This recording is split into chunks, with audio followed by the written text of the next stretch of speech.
First, thank you again, like I said, formally to consenting to do this. So the whole idea I mentioned to you. So we'll start straight away. So what's really interesting for me to find out is, Sanjoy, did you, when you were 10 years old, think that you would be doing what you are doing today? What do you think, when you were 10 years old, what did you imagine your life is going to be? Who are you going to be? Sunil, when you're 10 years old, I don't know whether you have that kind of sense of what you're going to be doing. But certainly by the time I was 18 or 20, I knew that I would be doing the arts. I would in some way be involved with the arts. Theatre was always my passion. And I was always kept wondering, why is it that the creative profession is always looked down on in some way, or, jole wale or whatever. And I remember when my wife and I met at Theatre Action Group, which is the group I was running. Barry John was the creative director. And when we were to get married, my father-in-law asked me, so what do you do? So I said, I do theatre. So he said, no, what's your day job? And I remember my father saying, I introduced my eldest son as a physicist, economist. What should I introduce you as? Asking Punita, my wife, as to how should he introduce me on formal occasions. So it was always interesting that I was very clear that the arts was going to be my journey. I had no idea that the arts could be a journey in the way that it's transformed itself to be. Much of it has been accidental, unlike what Harvard Business School teaches, that we had a 5-year and a 10-year and a 15-year plan. Accidents happen, and it's really a question of how you then take forward, or how, when a door opens by accident or by accident, how do you then take that opportunity and go forward? If somebody says, has it been easy? Well, nothing is easy. Would I ever trade this in? I'd never trade it in. And the other day in an interview, somebody said, you do so much, because I, long hair, I sit on so many committees, not just in India, but across the world, both multilateral as well as city and national organizations of other countries. And they said, how do you work so much, and what's the work-life balance? And I said, for me, my life is this, and I don't see it as work. So when I'm seeing a show, or for example, or going to the theater, or going to an opera, or to a concert, or to the West End, or to NCPA, or wherever, for me, that's my job. And what better way than to have a job like this? Absolutely. Has it made me, people think that I'm successful. I keep saying, what does that mean? What does success mean? So if it's that I have a yacht and a private jet, obviously not. We are in the arts.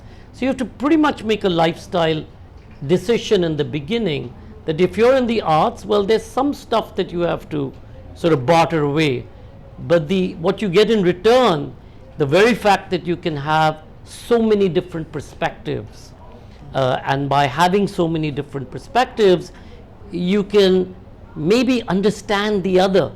You can understand the other from a different perspective. And by understanding the other and not being frightened or of the other, you then don't necessarily hate. And by then pushing back on the hatred, maybe you lead to pushing back on violence, which we are seeing today as ever and all consuming, not just here in India, but across the world. Going back to that, then just imagining an 18-year-old, which is about 30, 40 years ago. At that time, for you to say, I'm going to go into the arts, if I told my dad I'm going to the arts, he would have taken me across the knee and spanked me, say, please go and get a job. Chalo, kuch chaprasi bano, kuch bhi bano, you don't. So do you have no opposition? You didn't have any issues, or you just, I don't believe that you just suddenly managed to become incredibly successful overnight here. So in the first year of college in St. Stephen's, I didn't want to do English honors or history honors, but my father and then S.K. Singh, who was Foreign Secretary, got together and decided that this is what I should do. So in my interview, Rajpal was the principal at St. Stephen's. He said, "So what do you want to do, young man?" So I said, "I want to do philosophy." So he said, "Well, the admiral and the foreign secretary don't feel that you should be doing philosophy. You should be doing English or history." So I said, "Well, I don't want to do English or history." So he said, "Why? Have you read all of Shakespeare?" I said, "No, I haven't read all of Shakespeare. I've read some of Shakespeare. But I don't know anything about philosophy, and that's the reason why I want to do philosophy." But when I joined college, for that first year, I never went to class. I was too busy protesting or going to jail, or sitting on a hunger strike, or being involved with street theater, looking at inequity, because I think people like us were so brought up in a particular way that pretty much through my college life I was embarrassed of my background, and for 3 years I sort of steered clear of going home. The only time I didn't have a mobile phone or a cell phone or email. So occasionally I used to call home primarily to say, you need to come to bail me out, or, if you're coming to meet me, be warned that I'm on a hunger strike, and, stuff like that. So at the end of the first year, because I hadn't attended class, obviously I was not going to be allowed to do, take my exam. St. Stephen's College was pretty much that kind of institution.